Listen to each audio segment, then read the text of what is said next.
Vida de... Olha lá, hoje a gente tem um especial para quem está estudando, né? E deu, então o texto deve ficar mais para baixo hoje. Então, desce, isso vai ficar meio no meio aqui da tela. Então, olha só, Vida de Santo Antão, Santo Antônio do Deserto. A gente sabe que Santo Antônio do Deserto, o professor dele chama-se São Barlan Josafate. O Barlan Josafate não é outro que o próprio Buda Shakyamuni, a história dele emprestada, né? Ou seja, Santo Antônio do Deserto provavelmente fez uma homenagem aos mestres que ele encontrou no deserto lá no Egito, e essas comunidades tinham forte influência budista. Bom, então vamos lá, vamos começar. Nascimento e educação de Santo Antônio do Deserto, em português ficou Santo Antão, né? Nome ingrato, mas, né, você sabe que nem tanto, né? Porque a anta é um dos seres mais inteligentes, né? Dos animais, né? Então, não tão ingrato não. Mas século III. Antão era egípcio de nascimento. Vocês estão vendo isso aqui ou preciso aumentar? Como é que tá? Se aumentar um pouquinho, facilita. Então, o problema é que eu não descobri ainda como é que faz, né? O zoom aqui, mas vamos tentar aqui pelo comum. Aí, melhorou? Ah, ele volta. Tá ótimo. Então, vamos lá. Melhorou, né? Então, agora sim. Professor, desculpa, se você clicar nesse AA que está ali no canto, será que não aumenta a letra? Não, no momento, já fiz teste. Ele só muda a configuração branco ou clarinho assim ou preto. Mas não precisa, a gente tem o zoom do próprio Zoom, que está aí no View Options, dá para você aumentar o zoom. Tá. Então vamos lá. Antão era egípcio de nascimento, filho de nobres riquíssimos, ou seja, uma pessoa rica.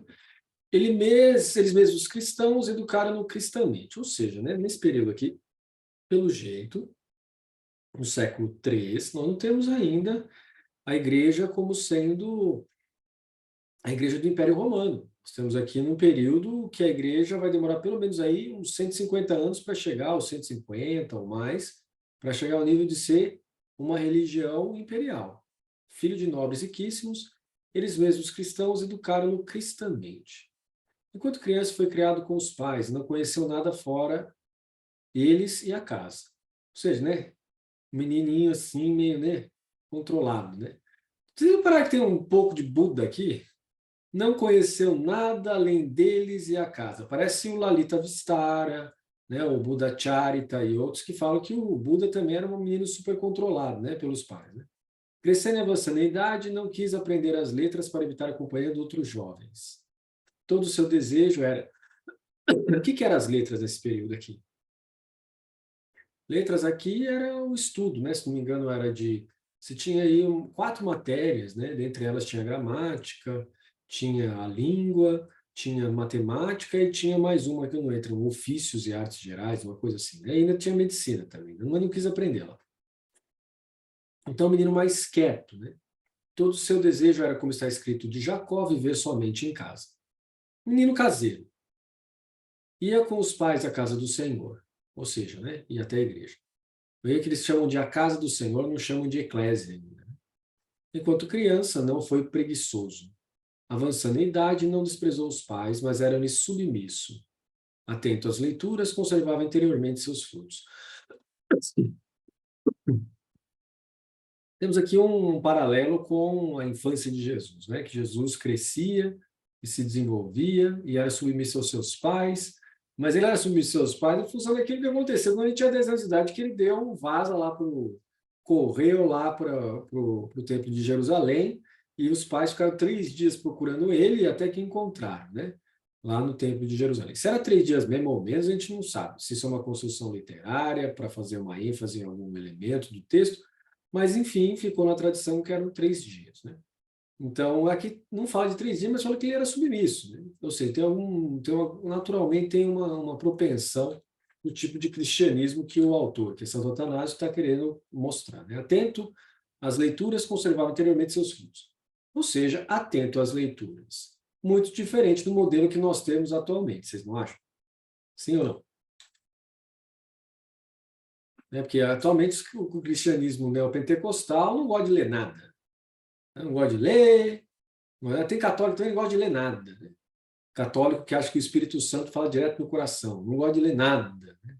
Porque Deus já fala comigo, para que eu preciso de leitura? Então, lá no cristianismo primitivo, que está mais próximo de Pentecostes, não, o pessoal atenta à leitura, atenta às leituras, conservava interiormente seus frutos, né? Um paralelo com Nossa Senhora, vocês não acham? Que Maria era aquela que ouvia tudo, guardava tudo no seu coração e refletia, né? Então, Simas está dizendo assim, me tira uma dúvida, há alguma possibilidade de Jesus ter tido problema emocionalmente? Vi isso num filme psicanalista. Olha, então, Simas, eu não sei, viu? Eu acho que há hipóteses, né? Agora, extrair uma conclusão assim, a partir dos textos dos evangelhos, talvez fale mais dos apóstolos que seguiram a Jesus do que o próprio Jesus, né? Porque é filtrado pelo narrador, né? Então, hipótese tem, né? Eu acho interessante essas hipóteses, né? Da psicanálise, da psicologia. Diz alguma outra coisa que fala de Jesus, eu acho interessante para ver, né? Mas para assumir como sendo verdadeiro, aí eu acho que fala mais dos apóstolos, né? Dos seguidores de Jesus que escreveram os evangelhos, tanto os sinóticos quanto os apócrifos, do que do próprio Jesus, né? Tá bom? Então vamos continuar. Malgrado a fortuna bastante considerável dos pais, o menino não os importunava para ter alimentação abundante e variada, não procurava nela o prazer. Então, aqui, quer dizer, ele tem uma propensão para a renúncia, né? Ele quer ir para a renúncia e vai tendo uma inclinação, né, para a renúncia, para a ascese. Por favor, uma pergunta. Como ele ficou atento às leituras se ele não quis aprender as letras? Não, não é isso. Ele não quis aprender as letras no sistema normal para ficar junto com os jovens, né? Bom, então. E aí depois, é aquela tal coisa da educação de casa, né? Hoje tem pessoal que defende isso, né? Nos Estados Unidos tem muito isso. Você pode ficar em casa e aí depois tendo seus estudos, depois você faz as provas, né? Tem gente que defende isso até o terceiro colegial, né? Na faculdade você tem que ir para a faculdade, né? Mas tem gente que ainda defende nos Estados Unidos que deveria manter até na faculdade. Eu gosto de pessoas, né? Eu aprendi muito frequentando escola pública. Eu não gosto dessa ideia de escola em casa, né? Mas é aceitável, né? Contente com o que era servido, não reclamava de nada. Por que é aceitável a escola em casa? Porque é mais seguro, né? Bem mais seguro, sem dúvida. Escola pública tem aqueles problemas que nós vemos aqui, né? Que entra lá o pessoal e dá tiro, né? Uma coisa assim perigosa, né? Mas, por outro lado, tem muitos benefícios, né? Então, mas voltando para o nosso santo, Santo Antônio do Deserto, contente com o que era servido, não reclamava de nada. Veja que ele nem tinha se convertido direito para Cristo, né? Tinha pai e mãe cristão e não reclamava de nada. A gente reclama. Negócio de comer isso, vai comer aquilo, fica aquela coisa, né? Então, desde o século III, nós temos um modelo de cristão que enfrenta a dificuldade e passa por cima dela com despreendimento. Enfrenta a dificuldade e passa por cima dela com renúncia. Qual a dificuldade? Qualquer que seja ela. Pode ser com alimento, pode ser porque tem menos dinheiro, pode ser por isso, por aquilo, não importa. Ele supera. Né? Por quê? Porque, assim como Cristo, que é Deus, se faz homem como Jesus, ele supera todas as dificuldades de ser ser humano, então o cristão tem esse modelo de superação de todas as dificuldades que ele possa ter, né? A partir da encarnação de Jesus. Aí continua. Tornando-se órfão, despojou-se dos bens. Todo mundo vai se tornar órfão, né? Morte é aquilo que a gente tem de mais certo nessa vida. Com a morte dos pais, ficou sozinho com uma irmã muito jovem. Entre os 18 e 20 anos, assumiu a responsabilidade da casa da irmã. Lembrando que nessa idade, 18 e 20 anos, já é bem adulto, né? É muito adulto, né? Já até passou da idade de casar, já. Não tanto ele, mas a irmã, né? Não fala qual a diferença aqui. Menos de 6 meses depois do luto, indo à igreja, segundo seu costume, refletia consigo mesmo, meditava caminhando com os apóstolos, como os apóstolos deixaram tudo para seguir o Cristo, como, segundo os apóstolos, Atos dos Apóstolos, os fiéis vendiam seus bens e davam o dinheiro, colocando aos pés dos apóstolos, renunciando a eles em benefício dos necessitados. Onde está isso? Está no livro dos Atos dos Apóstolos, no Novo Testamento. Né? Então ele refletia sobre isso. Olha, eu tenho dinheiro, estou com 18 anos, estou com 20 anos de idade, né, assumindo a idade máxima dele. Por que eu vou querer todo esse dinheiro, né? E quão grande esperança tinham nos céus? Ele tinha uma grande esperança no céu, então eles doavam tudo. Culpado o coração com esses pensamentos, entrou na igreja. Ocorreu que, se leu o evangelho, ouviu o Senhor dizendo ao rico. Veja, ele teve uma experiência com Jesus? Não. Ele ouviu do evangelho. Ele teve uma visão? Não. Ele ouviu do evangelho igual eu e você. A gente vai na missa, a gente vai na igreja e tal, escuta o evangelho sendo falado. O impacto nele é diferente. Veja. Ocorreu que, se leu o evangelho, eu vi o Senhor dizendo ao rico: se queres ser perfeito, vai, vende tudo o que tens e dá aos pobres. Vem e segue-me, terás um tesouro nos céus. Mateus 19, 21. A gente já escutou isso um monte de vezes. Não teve esse impacto na gente. Vai vendo o impacto no Santo Antônio do deserto. Santo Antão, tendo recebido de Deus a lembrança dos santos, como se a leitura tivesse sido feita para ele, saiu logo da igreja. Olha lá, como se a leitura tivesse sido feita para ele, saiu logo da igreja. Então, quer dizer, alguma coisa impactou ele. Os bens que recebeu dos pais, 300 arures de excelente terra fértil, deu-os de presente às pessoas da aldeia para não ser estorvado por eles, nem ele, nem sua irmã. Quem faz isso? Se você tivesse um sítio, você chegava aí nas pessoas da comunidade sua aí, na sua igreja, e falava assim: o negócio é o seguinte, quero doar meu sítio, vamos dividir isso aí, cada um pega um pedaço. Então, quem quer, quem está precisando? Vamos lá.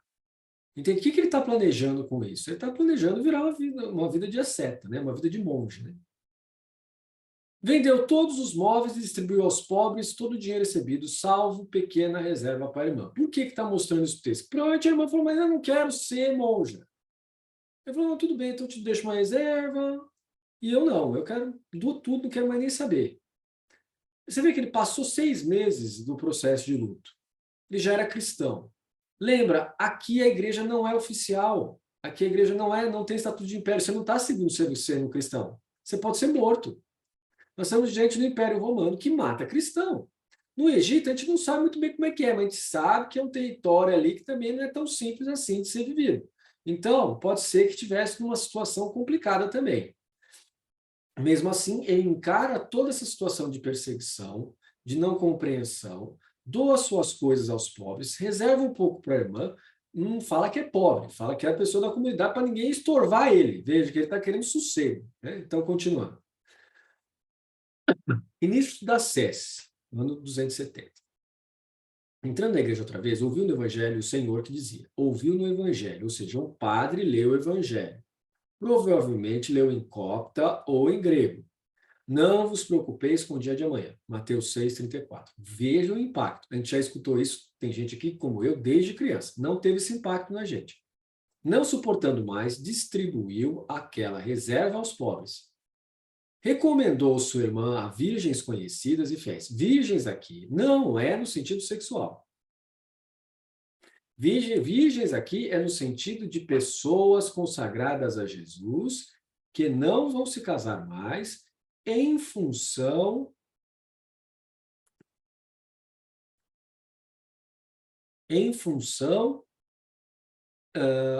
de terem renunciado à vida de casado. Não querem fazer sexo, permanecerem virgem. Agora, suponha que Tatiana, estando casado com Yu, resolva, né, se tornar uma monja. Ela receberia o título de virgem também, viu?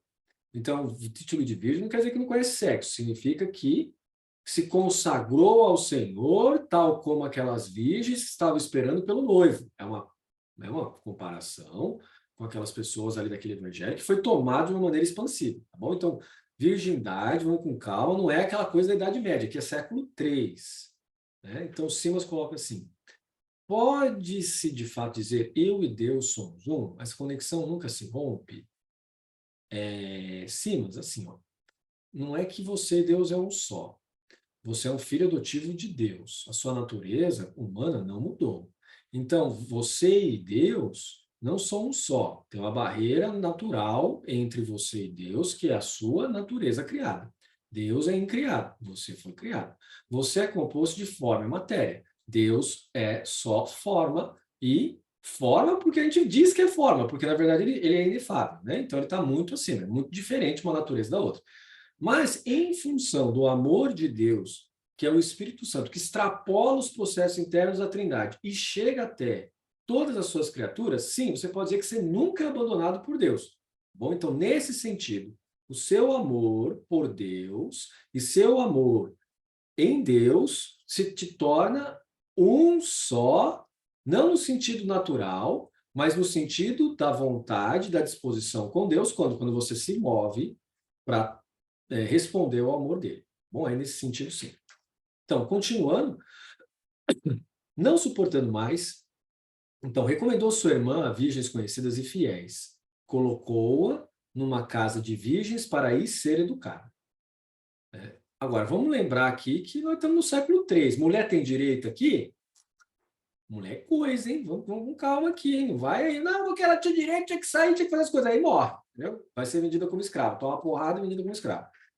Então, era um jeito de proteger, né? Então, você tinha aí comunidades de virgens, entre aspas, que se uniam e permaneciam. Será que elas podiam ser budistas?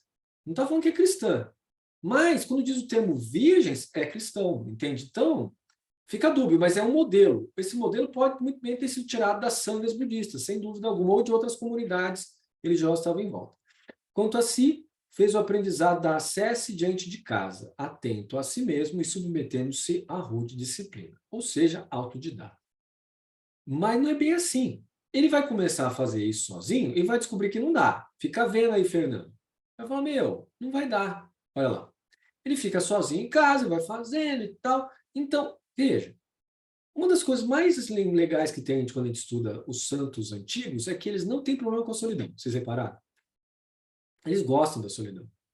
Atualmente, quem gosta de ficar sozinho não é muito bem visto na sociedade, né? É considerado doido, psicopata e etc. Né? Nem sempre é psicopata, não. Às vezes tem essa disposição de querer ficar mais quieto. Ah, então é porque é autista. Não, não é não. Às vezes é porque gosta mesmo de ficar mais quieto. Não havia ainda no Egito mosteiros tão numerosos. E o monge não sabia absolutamente nada do grande deserto. Ou seja, né, era uma comunidade. Tá vendo como é cristão, mas não é, entendeu? Está naquela fase de construção, não tem monastério. O pessoal praticava privadamente dentro de casa. Quem queria aplicar-se a si mesmo exercitava-se não longe de sua aldeia. Por quê, hein? Aspecto prático. Você começa a entrar no meio do deserto, você fica doente, o que acontece? Quem cuida de você? Quem te socorre? Ninguém. Então, você fica perto da sua aldeia. Você está isolado? As pessoas não ficam na sua casa? Não, mas também, se acontecer alguma coisa, você fala, fulano, me ajuda, velho. Te ajuda. Entende? Hoje, na nossa sociedade tão acumulada dentro do município, aqui no nosso bairro e tal, se pergunte, você conhece as pessoas o suficiente, seus vizinhos o suficiente, para se você precisar de ajuda, eles te ajudarem? Então, não está na hora de mudar isso, não? De conhecer um pouco as pessoas em volta, a ponto de, se precisar de ajuda, né? Fazer aquela coisa, né, que se fazia antigamente, que é levar uma comidinha ali, entendeu? Levar um chazinho, um café, para conhecer as pessoas que estão em volta. E, olha, nessa época do século III se fazia isso. Hoje a gente perdeu tudo isso. Você vai para o supermercado, vai e volta, tal, ninguém quer nem saber do outro, né? Vida individualista absoluta no meio de uma comunidade gigantesca que eu não sei quem é, ainda acho que vai vir me roubar aqui dentro da minha casa, né? Só que tem que romper essa barreira. Vivia, então, na aldeia vizinha um ancião que desde a juventude levava a vida solitária. Quem é esse ancião que desde a juventude levava a vida solitária na aldeia vizinha? Então, o viu e rivalizou com ele no bem. Ou seja, começou a o ancião fazia uma prática, ele começou a praticar junto. Esse ancião provavelmente é o Barão Josafate, provavelmente é um monge budista, que foi enviado de Ashoka no século III a.C., ou II a.C., que permaneceu aqui e fundou comunidades. A comunidade continuava uma espécie de Buda Dharma lá, diferente, né? Daquela que estava na Índia, né? Foi se adaptando. Então, antes de tudo, começou também ele a habitar nos arredores da aldeia. Ou seja, não começou mais a ficar só dentro, começou a ir para fora. Começou a ganhar confiança. De lá, quando ouvia falar de um zeloso, ia procurá-lo como uma abelha diligente e não retornava ao ermitério sem tê-lo visto. Veja que esse ermitério é ermitão. Tem duas formas monásticas no cristianismo. o ermitão e o cenobítico, né? O ermitão é o cara isolado, o cenobítico vive em comunidade. A nossa comunidade aqui seria uma comunidade cenobítica, mais ou menos, né? Porque cenobítico mesmo é um cara que sai para fazer compra na cidade, o resto fica lá dentro, não sai não, porque não tem interesse em sair. E combina que não vai sair. Né? Aqui não, a nossa comunidade é uma comunidade de vida que a galera vai para cima, vai para baixo, né? Volta, trabalha e tal, né? Mas gosta de viver junto para quê? Para que um impulsione o outro na busca das virtudes. Mas aqui não, o cenobítico é um pouco diferente, é um cara só que sai e que faz a compra de remédios, etc. e volta. Quando está doente, sim, aí sai para ir no médico, mas se não, não. Bom, então são formas diferentes. Emitério é sozinho mesmo, isolado mesmo. Então, e não retornava ao ermitério sem tê-lo visto. Ou seja, ele ia aprender com esse zeloso ermitão. Tendo recebido dele como que um viático, um remédio, né, um conselho, a fim de caminhar para a virtude, voltava. Assim, então ele ia pedir dicas para esse pessoal. Está falando que é cristão? Não. Pode ser cristão, pode não ser. Pode ser budista, viu? Porque a partir dos estudos que nós fizemos no Barlan Josafat, mostra que era a comunidade budista mesmo. Então, no Egito ali, você tinha uma comunidade budista, você tinha uma comunidade cristã, mas também tinha gnóstico, né? Não vamos esquecer que tem gnósticos também aqui. Né? Então você tem, e tem outras ainda as comunidades aqui do lado, né? Que a gente não sabe muito bem quais são. Então, pode ser, não estou afirmando mas como a história de Barlan Josafat tem muitos elementos parecidos com o do Buda histórico, é muito provável que seja. Bom, então, assim, pois, no começo, lá permaneceu e se fortificou em sua resolução de não retornar aos bens dos pais e de não mais se lembrar dos parentes. Hoje nós diríamos que isso aqui é uma pessoa doente, não quer saber dos pais, deve ter problema, o que é isso? Mas não podemos esquecer que os pais morreram. Então o que nós estamos falando aqui é retornar aos bens do pai. Não queria mais retornar para a segurança, ele queria enfrentar a dificuldade. E de não mais se lembrar dos parentes. Né? Então, quer dizer, pelo jeito que o Santo Atanásio está falando, ele tinha problemas com arrependimento. Será que eu fiz certo em dar tudo o que eu possuo? Será que eu fiz certo em doar um sítio lá, aquela quantidade de terra para as pessoas? Será que eu não estou fazendo coisa errada? Ou seja, uma pessoa muito humana que está aqui pensando, não sei, então eu tomo a firme resolução, já que eu não sei, de que eu não vou voltar atrás. Né? Então, permaneceu firme, mesmo tendo dúvidas. E de não mais se lembrar dos parentes. Ou seja, não queria mais ir lá, né, com aquela vida de parentada, alegria, feliz, etc. Isso é muito comum hoje também. Normalmente as freiras e os padres que são freiras e padres que vivem de convento, são conventuais, eles não ficam indo numa casa de parente, é uma vez a cada 2 anos. A cada 2 anos eles vão visitar um parente, mas antes de 2 anos é muito difícil. Em Jerusalém, quando eu estava lá, encontramos com uma freira durante a via que leva até o cenáculo, a uma pequena casinha, mesmo lugar onde é feita a Eucaristia, lá, né? onde se celebra o pão. Não se sabe se é ela mesma, mas a tradição cristã diz que é lá. Ela falou para mim, ela falou, mas como você vê toda semana seus pais? Eu, não, ela falou assim, de jeito nenhum, eu só pode uma vez a cada 2 anos, eu acho bom porque gera muito apego. Então, veja, e de não mais se lembrar dos parentes. Né? Então, ele se afasta dos parentes, é uma renúncia que está aqui. Todo monge budista, de certa maneira, tem que manter também. Né? E todo monge cristão e monja cristã também mantém a mesma ascese. Né? Estamos aqui dentro do modelo tradicional. Tradicional do século III até hoje. Né? Então, vocês veem aí como faz parte da tradição. Todo o seu desejo, toda a sua aplicação eram orientados para a faina cética, ou seja, para o desejo de obter realizações a partir da ascese que ele vai aprendendo com o modelo do cristianismo que tem no Egito. Trabalhava com as mãos porque ouvira, quem não trabalhar também não há de comer. 2 Tessalonicenses 3:10. Isso é uma maneira do modelo de São Paulo. Né? A teologia de São Paulo fala isso. Né? Cada um tem que ser responsável pelo seu alimento, não pode ficar vivendo da comunidade. Não pode viver da comunidade. E o modelo do pastor que recebe dízimo e fica vivendo dentro da comunidade? Esse modelo não é aceito aqui. São Paulo diz que não pode. Depois muda. Atualmente tem bispo que viaja a custa de dízimo. Não é bispo da igreja católica que eu estou falando, não. Eu estou falando de igrejas evangélicas, cristãs e outras aí que viajam a partir de dízimo. Na Igreja Católica Romana, padre e bispo ganha pouco. Claro que o padre tem direito a fazer seus corres e fazer seus trabalhos e aumentar seu rendimento. Mas é trabalho aí, ó. Quem não trabalha também não há de comer. Se vocês forem ver o salário de um bispo, o salário de um padre é igual, é pouquinho. É 2 salários mínimos, um negócio assim. Não lembro, tem que ver. Mas é pouca coisa. É só para ele se sustentar. Mas por quê? Porque a igreja dá para ele a casa, dá tudo para ele, né? Então, mas ele pode trabalhar por fora, viu? Então, aqui, ó, quem não trabalhar também não há de comer. Com parte de seu ganho, comprava o pão. O resto distribuía aos necessitados. Orava com... Olha, hoje nós não podemos fazer isso. Por quê? Os necessitados hoje não são as pessoas de rua. Os necessitados hoje são as pessoas que estão cadastradas em instituições que são verificáveis pelo Estado e que fazem fiscalização. Bom, então, você não vai lá ficar doando para o Joãozinho que aparece lá no semáforo, que você vai alimentar vício de drogas dele. A menos que você conheça a família, ele, etc. Aí muda. Mas um desconhecido que chega assim, não, você tem, infelizmente, você tem que falar, não. Atualmente não dá, mudou. Nesse período aqui tem drogas, tem, mas não é assim, não é no nível que a gente tem. A acúmulo populacional também é muito menor. Distribuição de renda é diferente. A quantidade de tempo de vida que as pessoas tinham, muito diferente. Segurança que dá longevidade, muito diferente. Então, não. Hoje a gente olha o necessitado como aquele que está dentro de uma instituição e a gente doa para a instituição ajudar. Senão, você está contribuindo com algumas coisas que não deveria, né? Orava continuamente, tendo aprendido que é necessário orar sem cessar em particular. O que é esse orar continuamente, tendo aprendido que é necessário orar sem cessar em particular?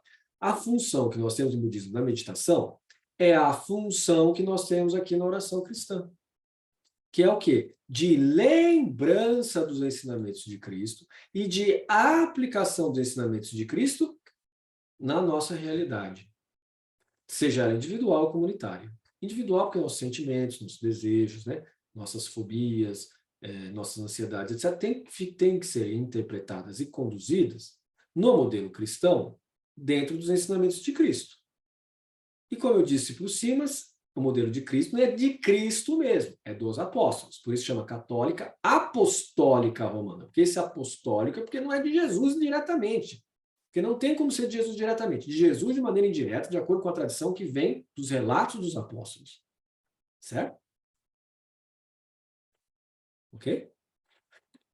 Então, orava continuamente, ou seja, continuamente se lembrava de Cristo, dos ensinamentos, e como na igreja... Olha, diferente do budismo, a gente não troca ideia com o Buda. Por quê? Porque trocar ideia com o Buda é estranho, ele morreu, então é esquisito. O que você faz no cristianismo é, como Jesus ressuscitou, você fala com a presença invisível dele. Isso é comum desde o começo da tradição cristã. Bom, então, por quê? Porque ele é o ressuscitado. E ele disse, eu permanecerei convosco até o final dos tempos. Então, ainda que ele tenha, o corpo dele físico tenha se levantado ao céu, a sua parte divina não foi. Não sendo, a gente pode conversar com ele. Agora, se ele responde de volta como ele fez igual para Santo Antão. Por enquanto, ele responde no nível comum, que é através da leitura, através da SESC, a leitura que o Antão faz, ele vai na igreja e recebe ensinamento. Então, isso aqui é o comum, que a gente também tem. Então, Jesus fala através disso. A gente precisa, ou seja, precisa usar nosso raciocínio, e precisa usar nossa ressignificação. E como vocês podem ver aqui, Antão também, olha, e se fortificou em sua resolução de não retornar. Ou seja, Antão tem problema como eu e você em relação a não acreditar. Então, a gente tem problemas, porque logicamente acredita, tem coisa que não dá. E aí, o que acontece? Você tem que viver esse conflito. Eu acredito, não acredito. Tem hora que eu acredito, tem hora que eu não acredito. Tem hora que eu vejo coisa, tem hora que eu não vejo coisa. É normal, né? Ou então, orar continuamente resolve muito. Mas não é orar como a gente está acostumado. Você precisa pegar, a menos que você já tenha memorizado o Evangelho de São João, o Evangelho de Mateus, Marcos e Lucas, se você não memorizou eles, você precisa abrir a Bíblia e ler. Precisa abrir e ler, e pensar a respeito, como eu aplico isso na minha vida. Isso é orar. Agora, eu quero falar com Jesus e pedir sinais que ele me responda. Pode, mas é sempre interpretativo. Percebe? Jesus me falou. Quando alguém fala assim, tudo bem, significa que ele está interpretando que algo acontece que Jesus falou.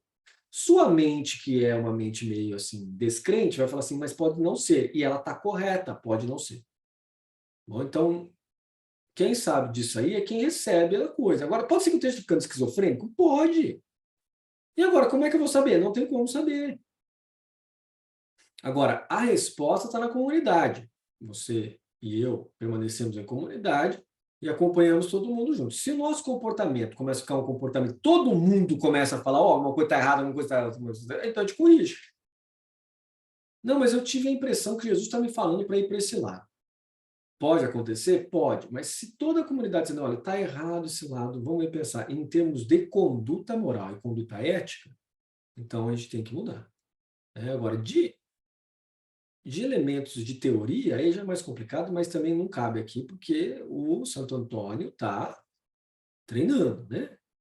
Então, parte do nosso treinamento é a oração, que no nosso nível começa com ler muitas vezes os evangelhos, os 4 evangelhos, e entender muito bem a mensagem de Jesus, estudar a mensagem de Jesus. Pode ser que a gente nunca ultrapasse esse nível aqui, e está tudo bem. Ah, vou virar santo? Vai. A santidade na Igreja Católica é cumprir muito bem a sua vocação no estado que você é chamado. Não é fazer milagre. Não é levantar defunto. Não é curar cego. Não. Bom, então, era tão atento à leitura que nada lhe escapava das Escrituras. Ou seja, olha lá.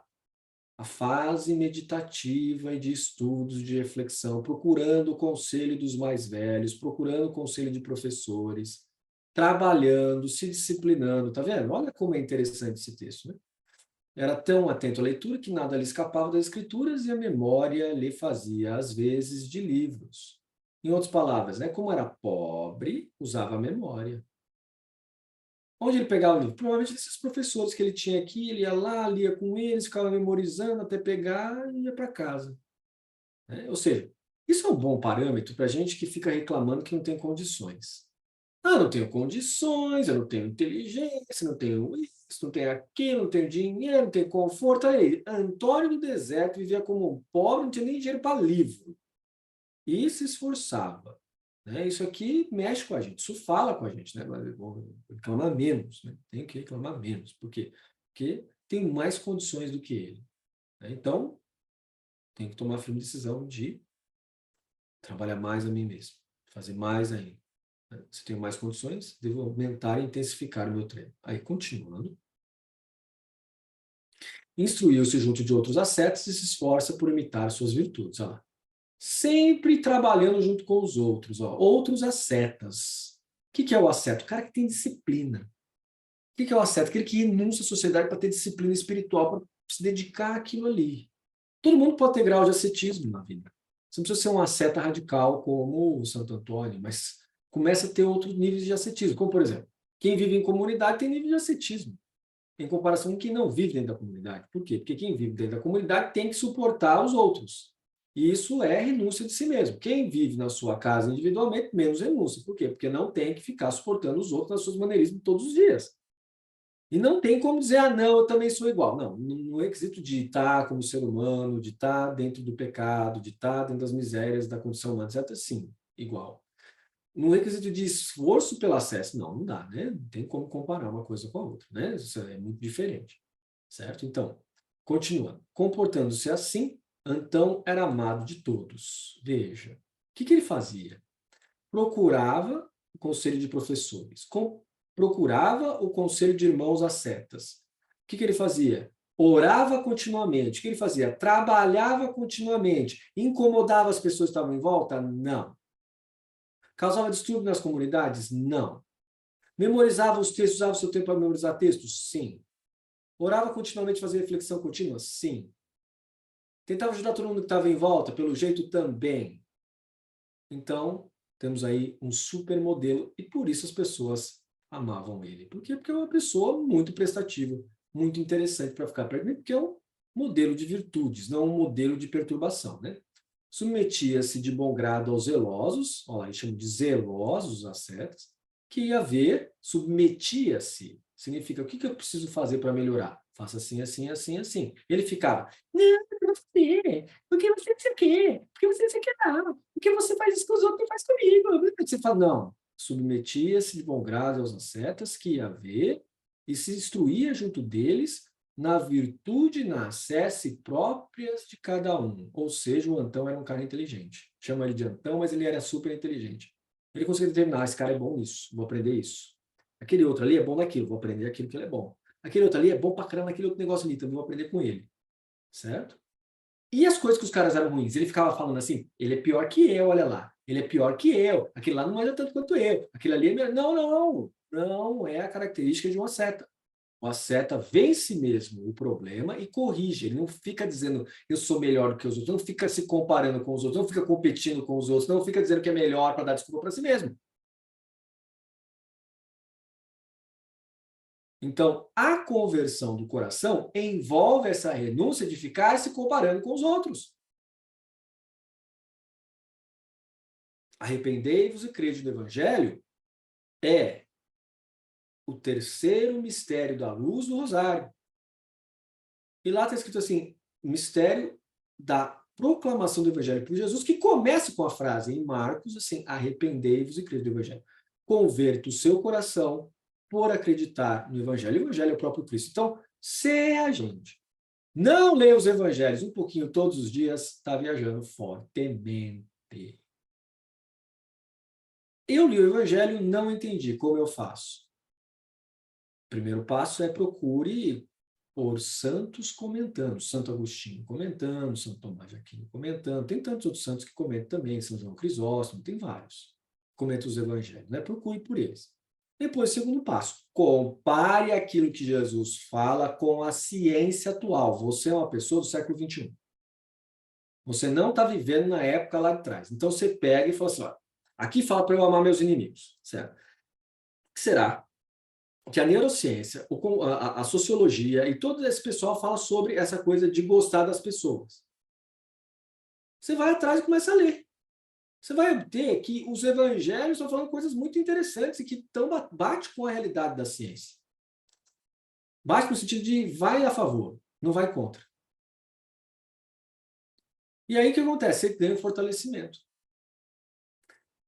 É dessa maneira que a gente estuda o evangelho. Não pode estudar o evangelho de maneira atemporal.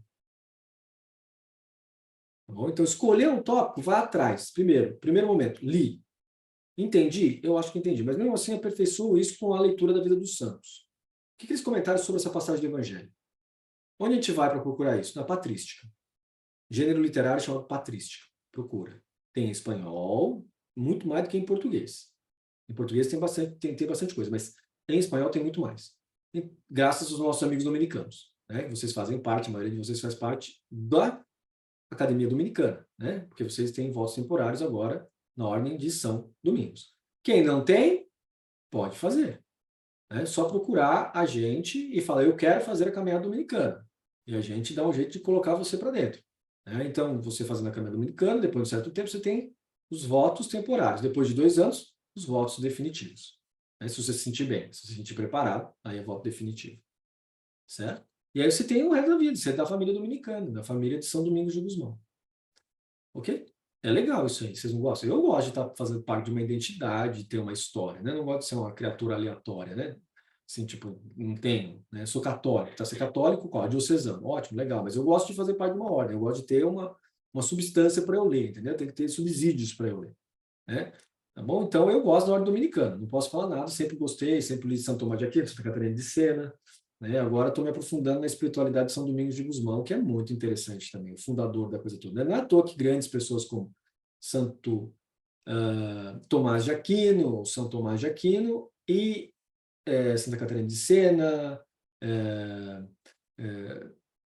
São Martinho de Porres, Santa Rosa de Lima, todos eles eram dominicanos, e Santa Margarida de Castelo. Né? Não é à toa que eles são dominicanos, tem alguma coisa ali para eles olharem para São Domingos de Gusmão e achar que ele é o cara, entendeu? Então, esse aqui é um modelo para mim. Né? Um deles aqui ele é como São Francisco de Assis, né? Só que a diferença é que São Francisco não gostava muito de estudos, e ele era o contrário. Né? Por isso que a gente chama de doutor querubínico, e São Francisco de Assis de doutor seráfico. Então, continuando. Contemplava comportando-se assim, Antão era amado de todos, submetia-se de bom grado aos zelosos ascetas que ia ver, se destruía junto deles a virtude na sesse própria de cada um. Contemplava em um a amabilidade, em outro a assiduidade em orar. Neste havia a paciência, naquele a caridade para com o próximo. De um notava as vigílias, de outro a assiduidade à leitura, admirava a um pela constância, a outro pelo jejuns e pelo repouso na terra nua. O cara dormia na terra, Yoshi. No frio, vai ter uma vida menor, né? Fazendo isso aí, lógico que vai ter mais doença. Mas era acesso daquela época, né? Hoje a gente tem que tomar um certo cuidado com isso. São Francisco fazia isso, São Domingos de Gusmão também, mas não é aconselhável, vai morrer cedo, porque pega mais doença, desgasta mais o corpo.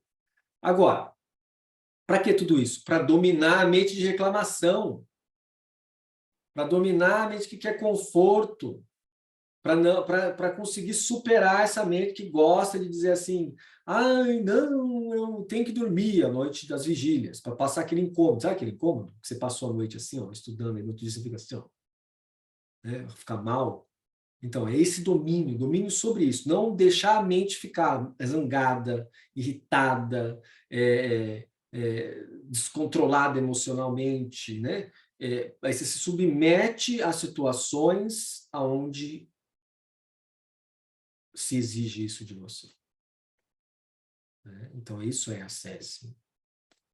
Observava a mansidão de um e a grandeza da alma de outro. Em todos notava ao mesmo tempo a devoção a Cristo e o amor mútuo.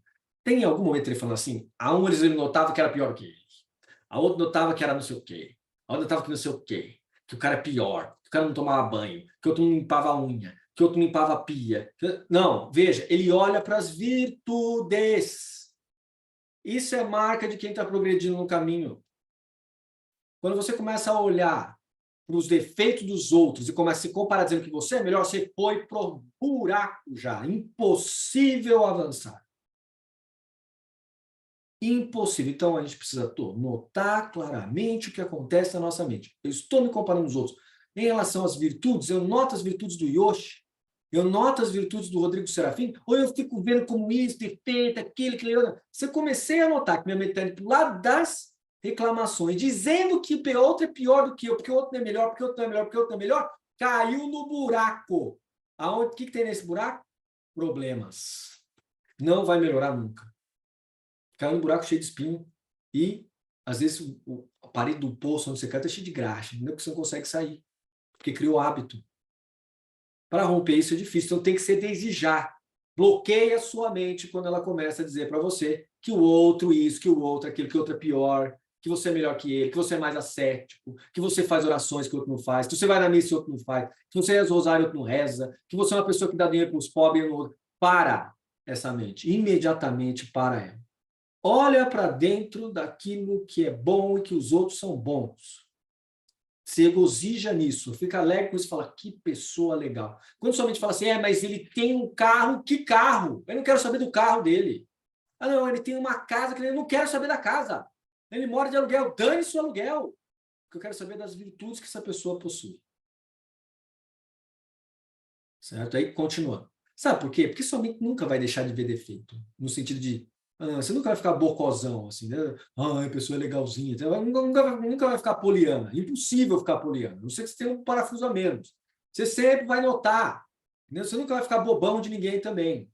Né? Mas você vai conseguir conduzir a sua mente para treinamento, porque o seu coração fica cheio de tesouros de virtudes. A sua boca fala só de virtudes, porque o seu coração está cheio de virtudes. Quando o seu coração está cheio de lagarto, cobra, e daqueles ruins, né? Porque esses bichinhos são todos bons, mas são melhor que a gente, muitas vezes. Então, mas está cheio de porcaria aí dentro, né? De pão podre, de laranja estragada, de banana destruída por verme, e coitados dos vermes, né? Que eles são bonzinhos perto da gente também. Então, o que acontece? Aí você perdeu e sua boca só fala dessas desgraças todas aí. Então, a gente inverte tudo isso. Bom, inverte, tem que treinar a si mesmo para inverter. Assim satisfeito, voltava para o lugar onde se entregava a acesso.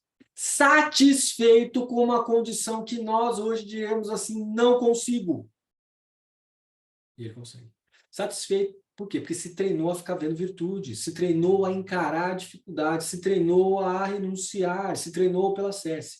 Assim satisfeito, voltava para o lugar onde se entregava à sesse, condensando e esforçando-se por exprimir em si mesmo as virtudes de todos, porque via em todos Cristo, e ao ver Cristo tentava imitar.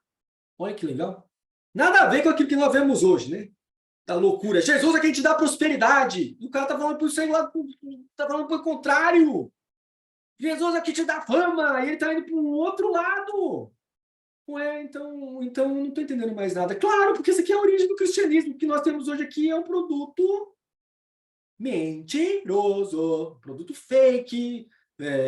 Quando você vai comprar alguma coisa no Facebook, você é enganado. É isso aí. Dos contemporâneos não era invejoso, senão num só ponto, não lhe ser inferior no melhor, que era melhor imitar Cristo. Fala, meu, esse cara está conseguindo imitar mais do que eu, tenho que imitar mais do que ele. Procedia de tal modo que se ninguém importunava, é o cara que não causa problemas. Ou seja, é o Fernando da vida, né? O Fernando raramente causa problemas para as pessoas. Né? De vez em quando. Chogni também, muito difícil. Né? Jonathan é muito difícil, né? De causar, ficar incomodando todo mundo, causando, fazendo todo mundo entrar num frenesi de nervoso, etc. Né? Por quê? Porque está centrado no seu treinamento. Procedia de tal modo que a ninguém importunava e todos sentiam alegria a seu respeito. Fernando, Chogni, quem age desse jeito, todo mundo sente alegria a seu respeito. Ainda que o Fernando diga assim, pô, ninguém gosta de mim, cara, eu não me sinto assim, todo mundo gosta de mim, acho que eu sou meio quieto demais, ninguém gosta de mim. Não, ao contrário. Quanto menos você importuna, incomoda as pessoas, mais elas gostam de você, mais elas se sentem alegres pela sua presença. Só que isso aumenta, que isso é uma virtude mesmo. Isso vai modificando a sua mente e as pessoas sentem a sua presença. Não sentem mais incômodo e agitação quando você chega perto. Sente alegria, sente felicidade, sente paz. Todos os habitantes da aldeia, ó lá, e as pessoas de bem que tinham relações com ele, viam-no assim. Chamavam-no amigo de Deus, porque se sentiam muito bem perto dele. E amavam-no uns como a um filho, outros como um irmão. Veja, o cara não tem nada, meu. E todo mundo vai lá e fala, cara, vem cá que eu cuido de você. Ele, não, eu não quero ser cuidado, eu quero continuar a minha prática. Todo mundo, meu, esse cara vale a pena de estar perto, meu irmão. Vamos ajudar esse cara e tal. Agora, veja, ele está pensando, eu quero ter uma cama boa? Não. Eu quero ter uma casa super... Não. Quero ter um carro. Não, ele está pensando o quê? Seguir Cristo na sesse, domínio de si mesmo. Isso pode ser feito lá no meio do deserto, de uma maneira radical como ele, mas pode ser feito hoje no dia a dia, no grau que a gente puder. No grau que a gente alcançar. A sesse é algo que não tem a ver com prosperidade. No sentido material, conforto, etc. Mas tem a ver com as pessoas começarem a gostar de você. E mesmo quando elas se irritam com você, você irrita muito pouco. E depois nós terminamos, então, o capítulo, vamos, o inferno faz de tudo para levá-lo a abandonar sua decisão. Agora o confronto dele com os demônios. Demônios, mas agora nós vamos para o nosso intervalo, né? Porque chegou o momento de tomar uma água e de tomar um café e depois voltarmos. Estão gostando? Tá legal? Beleza, então. Voltamos mais tarde. Daqui a 10 minutos, hein? Tchau. Então, voltamos aqui para a nossa leitura. Agora sim, o capítulo 2, bem interessante. O inferno faz tudo para levá-lo a abandonar sua decisão. Mas o diabo, inimigo do bem e invejoso, não suporta ver semelhante propósito num jovem. O que maquinara contra ele começou a executar. Primeiramente, tentou fazê-lo abandonar a sesse, sugerindo-lhe a recordação dos bens. Olha lá, começou. Para que você vai ficar treinando essas coisas aí? Sugerindo-lhe a recordação dos bens, a responsabilidade pela irmã, suas relações familiares, o amor ao dinheiro, o desejo de glória, o prazer variado de comida, as outras satisfações da vida, enfim, a aspereza da virtude, as grandes fainas, os esforços, né, que ela requer, ele lhe representou igualmente a fraqueza de seu corpo e o longo tempo que lhe resta para viver. Veja aqui o mapinha, né? Eu não sei se é o demônio falando isso não com ele, mas me parece, toda vez que a gente toma uma decisão, exige esforço da gente, a gente acaba caindo no quê? a gente cai nessas lembranças mesmo, né? Ó, amor por comida, olha lá, o prazer variado da comida. Ficar comendo que nem um animalzinho, só a mesma coisa. Não, agora eu quero comer coisa variada, né? Relações familiares, deixa eu lá ver meu pai e minha mãe, deixa eu lá ver meus irmãos, deixa eu ver meus parentes. Tem um parente que eu não vejo há 20 anos, eu vou lá vê-lo, né? Então, não, hoje não vou não, não vou ficar treinando não, eu vou lá falar com os outros, né? Responsabilidade pela irmã, né? Quem tem uma irmã, irmão, fica com esse negócio de responsabilidade, como se a pessoa não, a não ser que seja uma pessoa que realmente dependa, né, por alguma doença, etc. E muda, mas a irmã dele não era o caso, né? Estava muito bem, obrigada, lá no Monastério das Virgens, e ele lá, não, mas eu tenho responsabilidade para com ela. Recordação dos bens, os bens que eu dei lá para a comunidade, eu posso ir lá e pegar de volta, né? Porque é meu, né? O amor ao dinheiro, preciso de dinheiro, desejo de glória, tudo que eu faço tem que dar certo, o que eu vou empreender é o que eu preciso, e tem que dar certo tudo que eu faço, né? O desejo da glória. As outras satisfações da vida são tantas, né? Aqui. Enfim, é só você escutar uma música do Roberto Carlos que você já entende as satisfações da vida, já. Tem várias ali, né? Então, enfim, a aspereza da virtude e as... Então, praticar a virtude é muito difícil, treinar. Essa coisa de domínio de si mesmo, muito complicado. Aspereza, eu não preciso disso para a minha vida, sabe? Essas coisas assim. Vem tudo na nossa mente, né? Em suma, despertou em seu espírito tempestade de pensamentos, querendo fazê-lo renunciar à reta, correta eleição, à correta escolha, o modo de vida correto. Mas, quando o inimigo se viu enfraquecido diante da resolução de Antão, ou seja, o Antão falou assim, fala o que você quiser, eu vou manter meu treino. Vencido por sua constância, posto em fuga por sua grande fé. Lembrando, fé é acreditar naquilo que não se vê. Como ele estava determinado a fazer as coisas, o que aconteceu? O inimigo colocando essas coisas... Veja, esse inimigo que não me parece muito o diabo externo, me parece o interno. Todo mundo tem. Esse aqui não parece ser o externo, esse aqui é mais o interno. A gente gosta de culpar o externo dizendo que ele é interno, gosta de culpar o interno dizendo que ele é externo. Vamos inverter. Aqui é interno. São as aflições do próprio Antão aparecendo aqui. Vencido por sua constância. Mas aí uma parte, aquela mente de fé do Antão, que foi mais forte do que a mente que não era de fé e que queria conforto e bem-estar. Isso não tem nada a ver com ateísmo, isso não tem nada a ver com ceticismo, isso não tem nada a ver com cientificismo, isso não tem nada a ver com nada. Porque é isso que você pode colocar aí, não tem nada a ver com os apegos, tem fama aqui, ó, fama, glória, comida, etc. Não tem nada a ver. Não, porque a minha parte ateia quer corpo, quer prazer variado, quer prazer de corpo. Não, sua parte ateia não tem nada a ver com isso, filho. Nada a ver. Você pode ser um asceta sendo ateu, não tem nada a ver uma coisa com a outra. Vide estoico. Né? Então, não tem nada a ver uma coisa com a outra. Então, aqui é apego. Eu tenho apego, quero ir lá, por quê? Porque me parece que é mais legal isso do que aquilo. Mesmo sabendo que acesso é mais importante para mim a longo prazo do que o conforto a curto prazo. O acesso é sempre muito melhor.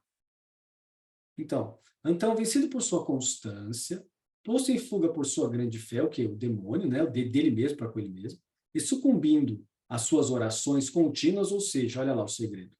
Primeiro, tenha determinação naquilo que você não vê, né? Que é a fé em Cristo aqui no caso. Segundo, a esperança em Cristo. Terceiro, oração contínua. Oração contínua é lembrar e relembrar os ensinamentos de Jesus presentes no Evangelho, nesse caso, e aí então você continuamente lembra daquilo até memorizar. Depois que memoriza, junto com a memorização, tenta aplicar. Sem isso não dá. Não dá. Eu não leio todo dia os evangelhos. Meu filhinho, minha filhinha, não leia todos os dias os evangelhos? Não, então não tem condições. Você não vai ter chance de praticar excesso.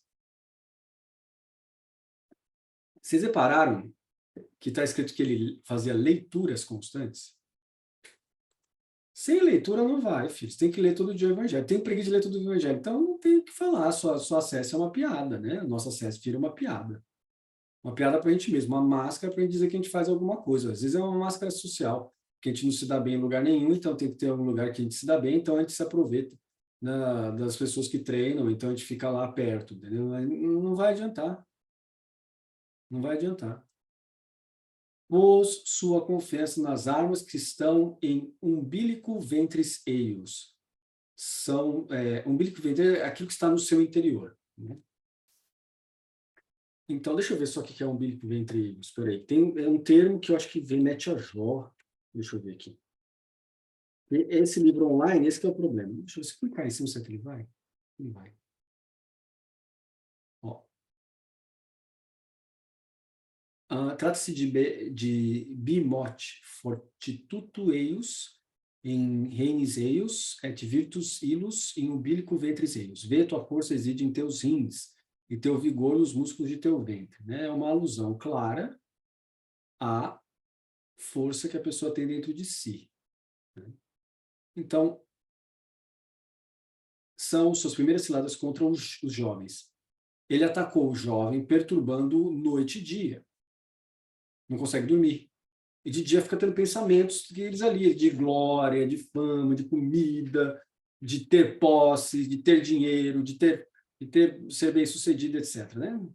Assediando de tal maneira que aqueles que o viam se apercebiam do combate. Então, o semblante dele ficava perturbado, porque ele estava fazendo força contra ele mesmo. O diabo lhe sugeria pensamentos obscenos. Vamos lá, de novo. Depois da psicanálise, da psicologia, da neurociência, etc., a gente sabe que não é o diabo que faz isso, né? Não é o externo, é o interno. O interno que todo mundo tem é o quê? Nosso instinto de obter prazer, de obter conhecimento a partir do quê? De maior quantidade possível de exposição a experiências, né? Então, o problema é que isso acaba indo no sentido contrário à ascese. Ascese é domínio de si, não exposição desvairada assim, né? Então, aqui a gente podia usar o ensinamento do Buda que diz assim, a seta há dois caminhos, há dois extremos que devem ser evitados. Um é a indulgência nos prazeres sensoriais. E o outro é a ascese radical. Não como mais nada, não bebo mais nada, domínio perfeito da minha vontade sobre o meu corpo, até que eu morra. Né? Então, esses são dois caminhos que devem ser evitados. Ele está evitando. Então, aqui nós temos o demônio interno dele puxando ele para um dos extremos, que é o extremo do materialismo, da indulgência e prazer. Não necessariamente materialismo quer dizer isso, né? Mas, nesse caso, nós estamos usando nesse viés, né? Que é na indulgência e prazer. Quanto mais prazer, melhor. Né? O diabo lhe sugere pensamentos obscenos. Né? Aqui, por que o sexo é algo tão, assim, potente para a gente? Né? Porque sexo envolve todos os 5 sentidos. E é por isso que ele é tão atrativo. Mas, ao mesmo tempo, ele, no mesmo tanto que ele é atrativo, é ao mesmo tanto que ele dá frustração.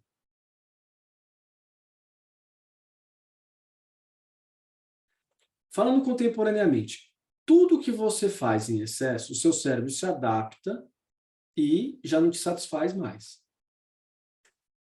Nos Estados Unidos, nós temos os sex addicted. Aqui, igual que nós temos alcoólicos anônimos, lá nós temos sexos anônimos, né? Viciados em sexo. Grupo de anônimos, né? Quer dizer, não tem nome, não tem nada de identificação. Por quê? Porque a pessoa, ela fica viciada inicialmente em pornografia, o cérebro dela se adapta, ela começa a buscar mais, tentando regular o cérebro. Só que o cérebro vai se adaptando. E aí ela vive num mundo de insatisfação o tempo todo.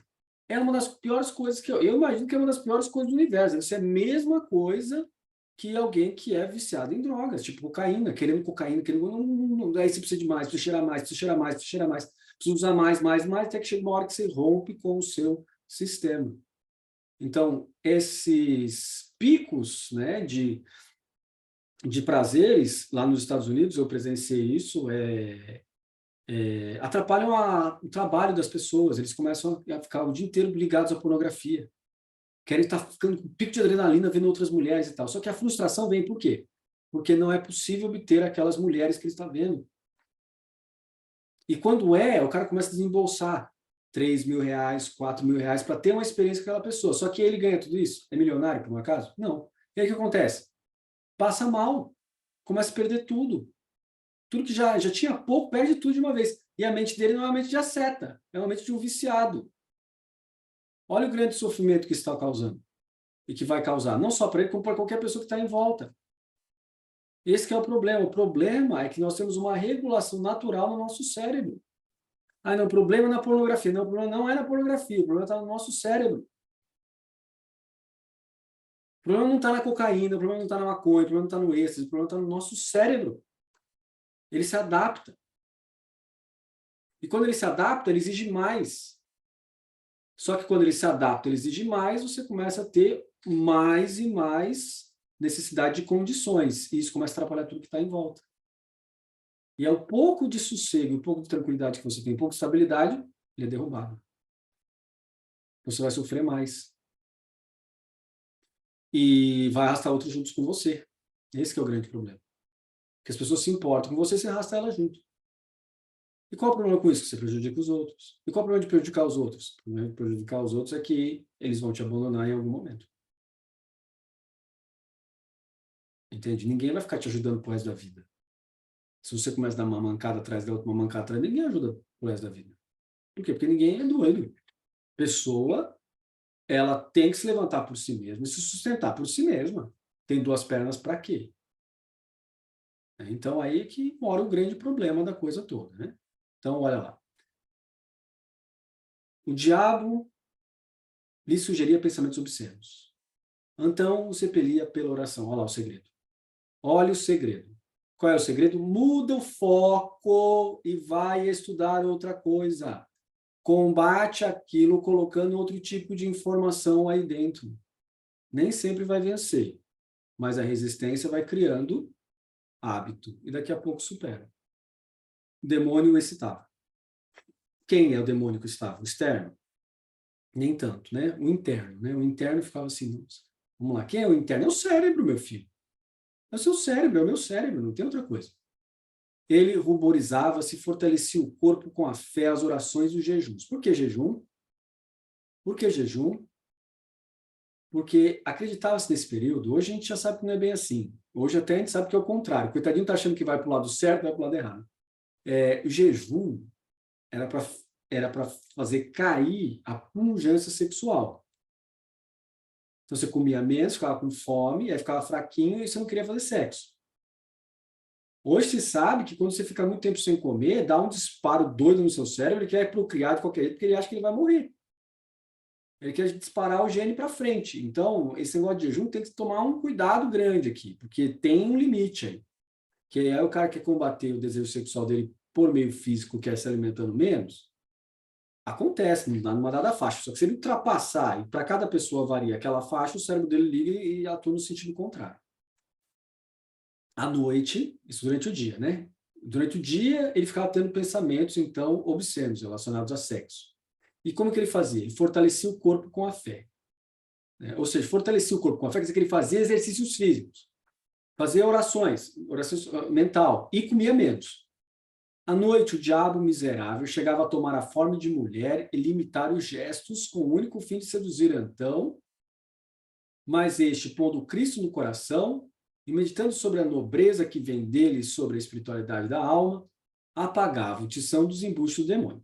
Então, à noite, quando ele ia dormir, ele começava a ter imaginações. Não é desprovido de razão pensar que ele devia ter umas ereção noturna, né? E aí ficava doidão, né? Bagulho ali pegando, entendeu? Tá pegando. E começava a pensar sobre isso. E aí o que acontecia?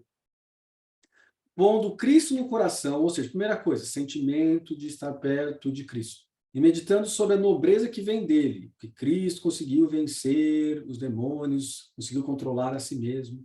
E sobre a espiritualidade da alma, ou seja, a minha alma pode estar perto de Cristo, eu tenho como superar isso. Apagava o que é impulso dos embustos do demônio interno, né? Novamente o inimigo lhe sugeriu as doçuras da voluptuosidade, novamente apego sexual. Mas ele, cheio de cólera e de tristeza, pôs no coração a ameaça do fogo e tormento do verme. O que é pôs no coração a ameaça do fogo? Não queria se ver separado de Cristo. Não queria se ver separado do ideal que ele queria obter. Não queria romper o caminho que ele estava tomando por nada. E ficava encolerizado e triste quando a mente dele ia para o lado contrário daquilo que ele tinha se proposto a fazer. Nada do que vocês não sabem que é, né? Hein? Nada que vocês não vivam, né? Todo mundo vive isso aqui, não vive? Não, lógico que vive. Ninguém escapa disso aqui. Graças a esse escudo saiu incólume. O incólume que é novidade, né? Porque normalmente ninguém sai incólume disso aqui. Todo mundo fica, uau, uau, montanha-russa, certo? Não fica fazendo cara de santo, não, que eu sei, viu? Não fica fazendo, tem que fazer umas caras de santo aqui, ó. Que não é comigo não, hein? Comigo não, eu faço, hein? Não acontece nada comigo não. Mentira, mentira, sobe e desce isso aqui, filho. Isso aqui é montanha-russa. E quanto mais você mente para você mesmo, pior é. É sobe e desce mesmo. Por quê? Porque está ligado ao nosso corpo, ao nosso cérebro. Tudo concorria para a confusão do inimigo. Ele que pensou em fazer semelhante a Deus, aqui está falando do demônio mesmo, agora era vencido por um jovem. Onde estava a batalha? Na força de vontade. Ah, mas professor, aqui no século XXI, nós sabemos que tem a psicanálise, né? Tem a psicologia, né? E a gente sabe que isso aqui pode dar problema. Pode mesmo. Pode mesmo. Dependendo do tipo de mente que a pessoa tem, se ela tem uma condição patológica. Então, a CS não é para todo mundo. Vocês que são budistas estão acostumados com isso. A CS não é para todo mundo, não, filho. Todo mundo vira monge? Não, né? Então, a CS é uma batalha constante. Gera mérito, gera purificação e gera autocontrole. Mérito, purificação é uma coisa que é autocontrole. É conflito no conflito que você se conhece. E aí a gente vai adquirindo conhecimento sobre a gente mesmo, sobre a nossa própria natureza, sobre os limites dela e etc. Né? Quando a gente não tem esse embate, a gente vive dentro de uma ilusão de que tudo é fácil, que é tranquilo, que tudo a gente faz, tudo a gente faz acontecer, tudo aquilo que vem, manda que eu bato no peito, faço o gol. Né? Depois que a gente começa a ver acesso, não é assim. Ao mesmo tempo que isso acontece, a gente começa a refletir sobre o outro. Quando a gente reflete sobre o outro, o que acontece? A gente fica mais compassivo, mais tolerante, mais paciente com os erros dos outros, porque a gente entende a nossa própria fraqueza. Normalmente, quem é intolerante, quem é impaciente, quem fica vendo os defeitos dos outros, etc., e fica falando do defeito dos outros, reclamando consigo mesmo, todo agitado, veja que o Santantão está sendo tentado pelo sexo aqui, não está sendo tentado pela reclamação dos outros. Já superou essa fase. Mas a gente não supera. A gente fica reclamando dos outros, significa só uma coisa. A gente não está praticando a CS. Se estivesse praticando, não estava pegando tanto pelos outros assim, nem prestando atenção tanto assim na vida dos outros. Então, quando a gente pratica para a gente mesmo, a gente não fica pensando nos outros, não. Está pensando mais preocupado em como é que eu corrijo meus problemas aqui. E aí, quando a gente vê esses meus problemas nos outros, imediatamente vem a compaixão, porque a gente sabe quão difícil é trabalhar isso na gente mesmo. Ele que despreza a carne e o sangue. O que é a carne? A carne são os impulsos. Sangue é aqueles pensamentos. Né? Era desbaratado por um homem de carne, ajudado pelo Senhor, que tomou carne por nós e dá ao corpo a vitória contra o diabo, que faz todos aqueles que lutam dizer, não eu, mas a graça de Deus que está comigo. Veja, dá ao corpo a vitória contra o diabo, porque nesse período aqui estava se discutindo se o problema do pecado não se reduzia só ao corpo. Aí nós temos o problema do soma e sarx. Né? São duas palavras gregas que aparecem dentro da teologia para dizer que, assim, num dado momento da teologia, sarx era o corpo e o corpo estaria imbuído do pecado. E soma não, soma seria o corpo sem pecado. Mas que o espírito, a psique, estaria livre desse pecado. E que, portanto, estando livre desse pecado, era só desassociar a carne do espírito. Isso também se conhece por gnose. Né? Então, aí a igreja combate essa ideia, dizendo, não, o pecado, o erro que tem no homem, o desregramento, está no corpo e está na alma. Não está só no corpo. Então, nisso, a igreja começa a se afastar da filosofia platônica. Para o platonismo, né, para a filosofia platônica, o problema todo está na carne. Né? E, à medida que o espírito se liberta da carne, ele adentra o mundo das ideias e está livre. E como o platonismo é muito difundido nas regiões onde estava, o cristianismo se desenvolveu, porque você não pode esquecer, são 5 séculos de platonismo, no mínimo. Já. No caso aqui, são 700 anos de platonismo, quase 800 anos de platonismo. E platonismo está presente até hoje. Então, a gente lê Santo Agostinho, a gente discute Platão na academia de filosofia, várias referências à política, economia, etc., são platônicas. Então, assim, né? Então, está vivo até hoje. Então, a coisa, realmente, Platão é um pensador fantástico, né? Hoje sabe-se que não era uma pessoa só, é todo um conjunto de pensadores que estão ali, né? A hipótese mais plausível, e que colocou o nome de Platão em homenagem ao mestre deles. Então, você tem, aquilo está vivo até hoje, né? Então, aqui você tem essa composição de corpo e de espírito. Então, São Paulo também, às vezes, fala, o espírito vivifica, a carne mata. O que é isso? Tudo uma questão contextual de platonismos que estão sendo colocados aí dentro, né? Uma visão helênica, né? E que depois a igreja abandona, né? Dizendo, não, é os dois, né? Então, olha lá, o que faz todos aqueles que lutam dizer, não eu, mas a graça de Deus que está comigo, certo? Não é o meu autoapreço, não é o meu egoísmo, não, mas o movimento da graça que está comigo. Agora, o que é essa graça? O movimento do amor que está, de Deus que está comigo, que revelou Cristo. Portanto, essa tal da graça aqui só pode existir se houver oração constante, meditando no coração, ó, no coração e meditando sobre a nobreza que vem dele. Então, só existe essa graça se houver essa operação de oração, se houver a operação de leitura. Senão, a graça começa a decair aí rapidinho, né? Então, o demônio da impureza se confessa vencido. Novamente aqui, vocês vão ver que parece uma coisa mais interna. Vamos lá.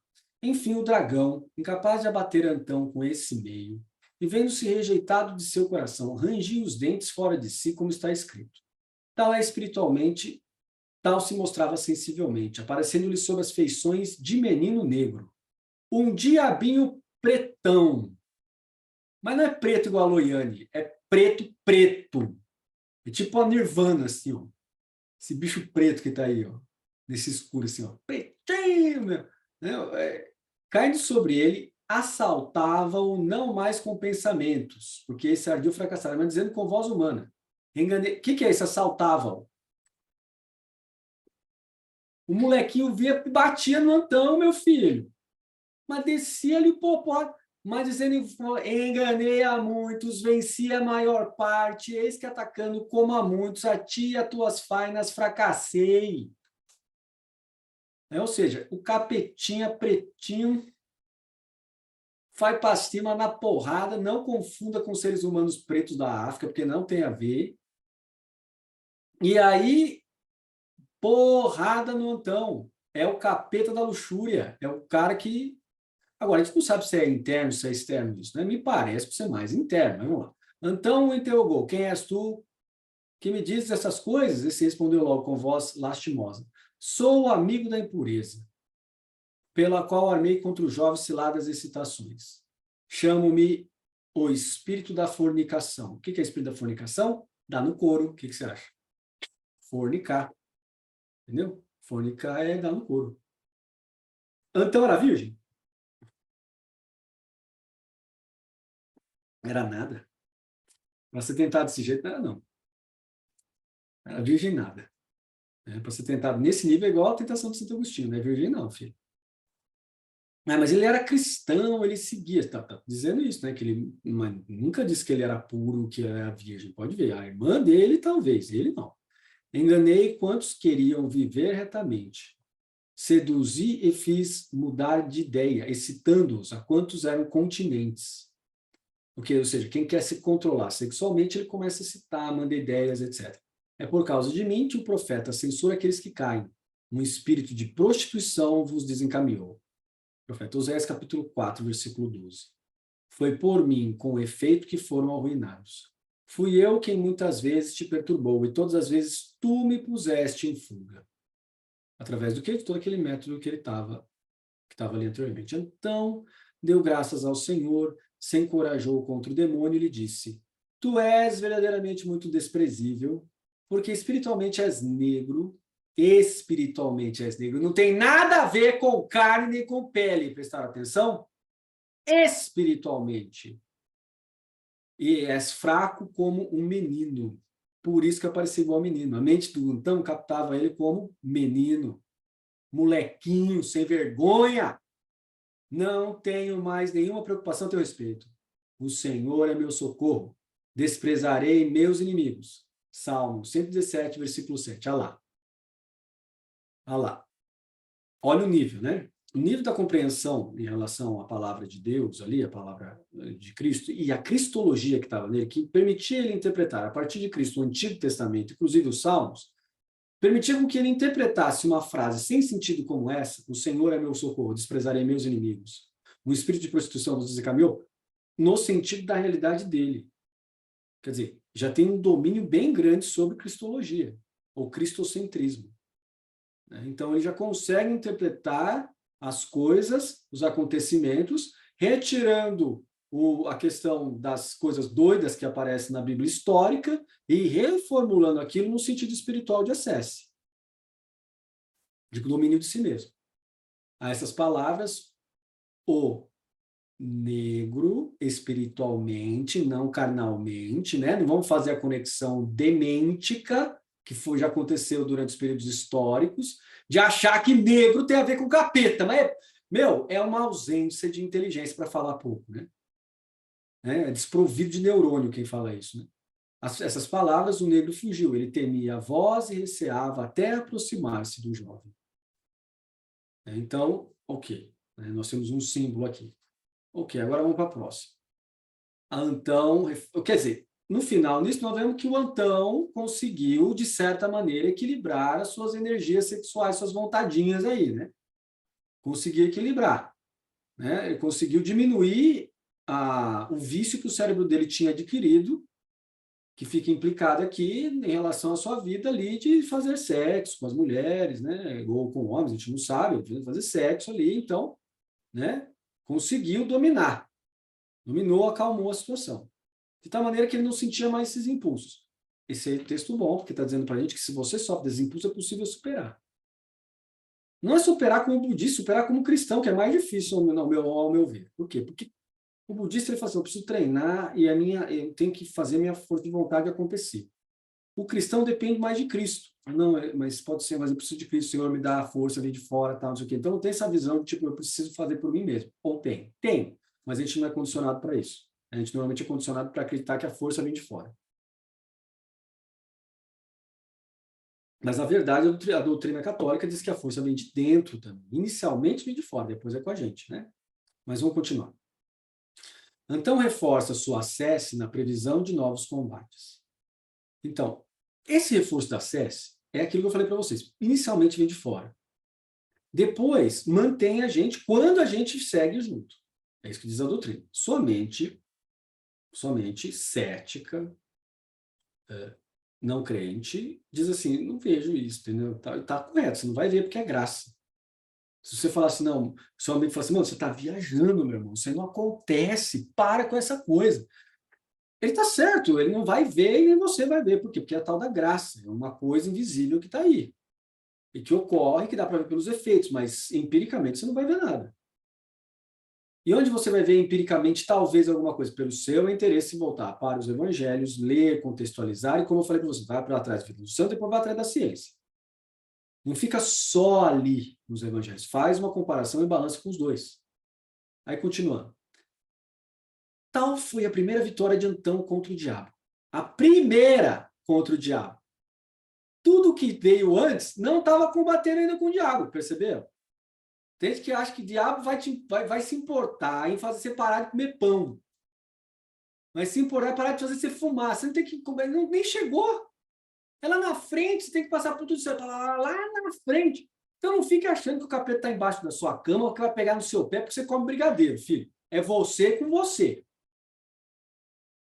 Não, porque eu como de brigadeiro, uma pizza. Não tem nada de diabo. É você.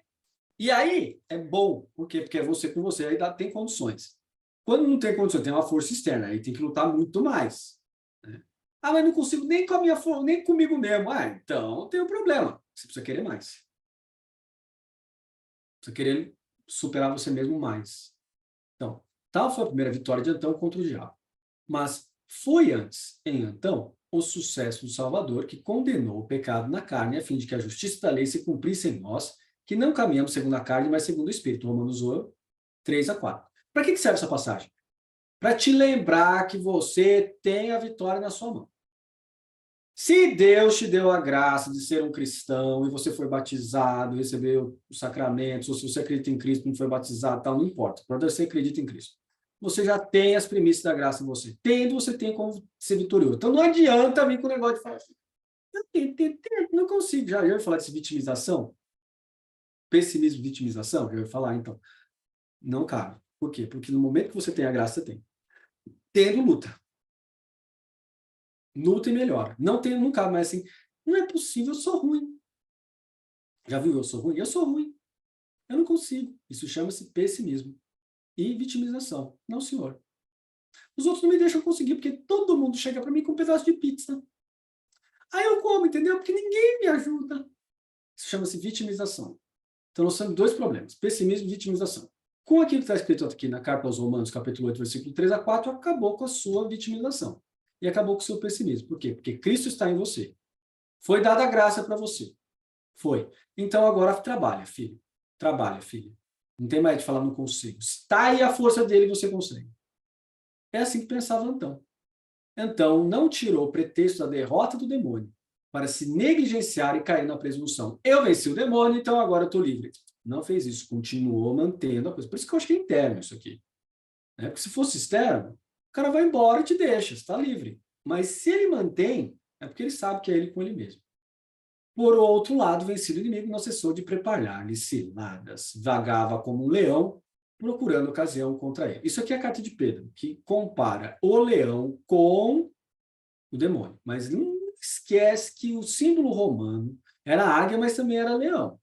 Então, não dá para ler só aquilo do Pedro como se fosse espiritual, não. Tem um impacto político ali também, que ele está comparando o cristão sendo perseguido pelo Império Romano e pelo judaísmo, porque os dois também têm símbolos de leão. Nós chamamos leão de Judá. Por quê? Porque Judá era considerado um leão. Era um símbolo da família de Judá. Então, você tem o judaísmo institucionalizado, perseguindo os cristãos, e você tem o Império Romano perseguindo os cristãos. Então, se ele compara com o leão, porque tem um impacto político, social ali. Não é, nossa, vamos desassociar, estou falando de leão porque sim. Porque, para pensar um pouco, naquela região tem muito leão mesmo? Que leão é esse aí? Não está vindo. Então, tem um monte de leão ali mesmo? Bom, então, olha lá. Né? Então, conhecendo pela escritura a variedade dos métodos táticos do inimigo, preservava na acesse, dizendo a si mesmo que, se o diabo não tiver a força para enganar seu coração com a voluptuosidade do corpo, tramava tentá-lo de maneira totalmente diferente, porque o demônio é amigo do pecado. Certo? Até aí tudo bem. O demônio é amigo do pecado, ok. Por isso, cada vez mais, Antão castigava o corpo e reduzia a servidão, temendo que, vitorioso em alguns pontos, sucumbisse em outros. Aqui não precisa ir para esse lado da acesso tão profunda de renunciar a tudo e dormir no chão, etc. Você não diminui seu tempo de vida, né? A gente diminui. Mas exercício físico. Não com putz de academia. Não faça isso com você. Exercício físico com um monte de música. Não. É exercício físico com centralização no seu corpo, prestando atenção nos seus movimentos, no seu corpo. Nada de musiquinha junto. Vou ficar tocando musiquinha, tô pulando corda. Vou ficar com musiquinha fazendo flexão de braço. Não é musiquinha, flexão de braço, não. É sem nada ali. Entendeu? Na coisa, prestando atenção no seu corpo, vencendo você mesmo. Não jogando adrenalina através de música para você ter maior rendimento e se sentir melhor com isso. Não. Na real, aquilo que está acontecendo. Então, hoje dá para fazer através de exercício físico. E muito, porque depois você vai ficar todo dolorido e tem que combater contra você mesmo. Todo dolorido fica mais insatisfeito. Mais insatisfeito tem que ter mais disciplina. Tem que ter mais disciplina para não reclamar. Tem que ter mais disciplina para ter humor consigo mesmo. Né? Então, tudo isso faz parte. Manter a alegria, manter o humor, manter o seu espírito elevado, a motivação elevada, mesmo quando está todo machucado e dolorido, porque treinou muito. Do jeito certo, né? Resolveu exercitar-se nas mais duras austeridades. Muitos se espantavam, mas suportava com facilidade o esforço. Por quê? Seu zelo perseverante operava nele bons hábitos. Zelo perseverante, cuidado perseverante. Isso tudo começa na observação do corpo, depois na observação daquilo que está em volta da gente, né? Então, a gente não apronta com as pessoas, não é deixando tudo bagunçado, né? A gente procura deixar o máximo possível, um ambiente o máximo possível habitável para si mesmo e para os outros. Máximo é máximo, não precisa ficar também fanático por limpeza, né? Mas Quando o preguiçoso vê alguém que é alguém disciplinado, ele acha que a pessoa é fanática por limpeza. Você sabia disso? Não pode ver alguém que tem limpeza que fala, não, isso é fanatismo por limpeza, isso é problema, é obsessão. Não, nada a ver com obsessão. Obsessão é aquela pessoa assim, que põe a mão no outro e tem que lavar a mão correndo. Tá ali, tá lá a mesa limpa, ela fica limpando 10 vezes a mesa limpa. Tá, mas tá limpo, meu irmão. Não, tá ainda. Porque depois que eu saio daqui, é notório quando a pessoa tem problema. É isso que eu estou tentando dizer. Uma pessoa comum que é disciplinada não tem problema. Agora, a pessoa que não é disciplinada, acha que a pessoa comum que é disciplinada tem problema. Por quê? Porque tudo para ela é preguiça mesmo. Né? Então tem que tomar muito cuidado com isso. Percebeu a preguiça em você, inverte. Tem que inverter. Quando a gente percebe a preguiça na gente tem que inverter. Tem que inverter rápido. Então, continuando. Permanecia tanto em vigília que às vezes passava sem dormir a noite toda. E quando a gente passa sem dormir a noite toda, né, fica aquela reclamação, não fica não? Hein? Não, porque eu estou cansado, tudo está ruim. Então, é justamente isso. Passava em vigília, porque ficava lembrando dos evangelhos, dos ensinamentos, etc. Chegava durante o dia e continuava, né? Claro que isso não faz bem fazer toda hora, encurta seu tempo de vida também, né? Porque tem as questões hormonais de desequilíbrio. Todos se admiravam que ele o fizesse não uma vez só, mas com muita frequência. Né? Porque começou a ficar X-Men, né? Ou está desequilibrado, está ficando X-Men já, né? Está ficando um ser mais santo do que ser humano. Comia só uma vez por dia, depois do pôr do sol, e acontecia por vezes tomar alimento apenas de 2 em 2 dias, muitas vezes até de 4 em 4. Ou seja, era um palitinho, né? Era um palitex em pessoa. Comia só depois do pôr do sol, né? Por quê? Porque provavelmente tinha dificuldade de dormir de barriga vazia, né? Mas ele foi dominando, tá vendo? Então, em vez de comer até a fase da manhã, como os budistas fazem, e depois do meio-dia para frente não come, ele faz o contrário, não como nada, chega de noite eu como para poder dormir. Aí depois chega de manhã, eu aguento, chega de noite eu como para poder dormir, entendeu? Para não ficar aquele incômodo para... Então mostra que ele não era uma pessoa fora da casa não, hein? Continuando. Ora, seu alimento era pão e sal. Pão e sal. Agora tem que lembrar que esse pão não é o pão da gente. Não é pão francês de padaria de hoje, não. Hein? É pão, pão. Tem milho aí dentro, tem um monte de coisa, tem erva, tem milho, tem isso, tem aquilo, tem um monte de coisa aí. Não é pão de padaria, pão francês, não, senão ele tinha morrido. É pão mega nutriente que tem aí dentro. E sal, ou seja, não dispensava o sal, né? Ou seja, não tinha desequilíbrio pela alimentação. A bebida, água potável, super ascético. Né? Aí alguém escreveu aqui, igual Santa Rita, não sei o contexto, né? Era outro trigo. Aí o Simas pergunta, pode-se de fato dizer... Não, aí isso eu já respondi para ele. Igual Santa Rita, né? 7:21. Eu não sei qual foi esse comentário, desculpa, Tati, passou batido. Vou deixar, a partir de agora, aqui aberto o chat aqui em cima para eu ver quando vocês escrevem. E a Loiane escreve 8:49, agora há pouco era outro trigo, né? O que era isso? O que você quis dizer com isso? Não, que o trigo de hoje ele é modificado. O trigo dessa época era bem diferente. Bem diferente, exato. Da carne e do vinho é supérfluo falar, uma vez que para os outros ascetas zelosos nada disso existe. Claro, não tem dinheiro, filho. Tu vai comer carne e vinho, que jeito você não tem dinheiro? Carne e vinho custa caro, coitadinho. O cara vai lá, pô, como é que vai, né? Não vai comer, não se fala de carne e vinho porque tem dinheiro. Mas se tivesse também, acho que não, né? Mas para dormir, contentava-se com uma esteira. E na maior parte do tempo, dormia na terra nua. Nossa, vai encurtar o tempo de vida aqui. Usava para si toda a unção com óleo, ou seja, devia ser um fedor só, né? Porque unção com óleo nesse período aqui é a mesma coisa que sabão. Né? Então ele tinha aquele cheiro natural, que já expelia todo mundo para fora, mas tem que lembrar o seguinte: de acordo com a teologia dos santos, a estrutura de domínio de si mesmo faz sair perfume do seu corpo. Um dos testes que se faz é o CC. Sabiam disso?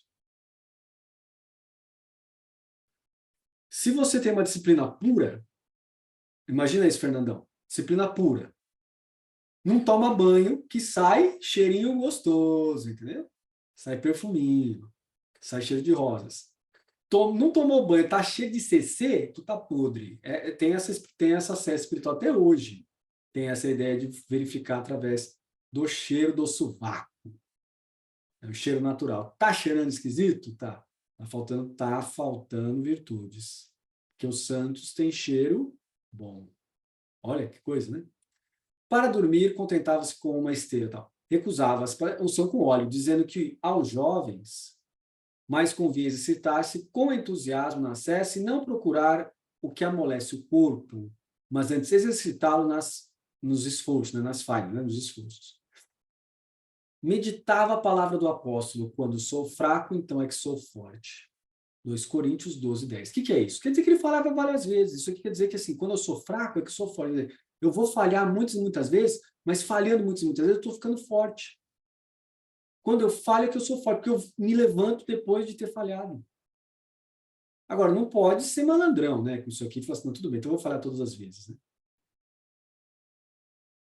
Não, então quando eu falo que sou fraco, então por quê? Eu fico vivendo perto dos pessoal que é forte, que treina, e eu fico sendo uma de fraco, quando é fraco eu sou forte. Não pode ser malandro aqui, né? Dizia que o vigor da alma se fortalece quando os prazeres do corpo se enfraquecem. Fazia o seguinte raciocínio verdadeiramente admirável: não se deve medir o caminho da virtude, nem a vida em retiro com vista à virtude, pelo tempo, mas pelo desejo e pela resolução. Pelo desejo e pela resolução. Ele próprio não recordava o tempo passado, mas dia após dia. Ele próprio não recordava o tempo passado, portanto, quando alguém vem dizer para mim: professor, eu treino há tanto tempo, eu faço isso, eu faço aquilo, e aí você vai eu fazendo uma cara de paisagem. Por que será? Porque eu penso igual o Santo Antônio do Deserto. Mas eu parei de fazer isso faz 2 dias. Você veio fazendo uma cara de paisagem para você, porque não me interessa o tempo. Interessa o seu desejo, a sua resolução. Para mim, eu aplico isso para mim mesmo também. Não me interessa se meu desejo e minha resolução fizeram eu voltar a fazer? Fizeram. Então, não interessa o tempo.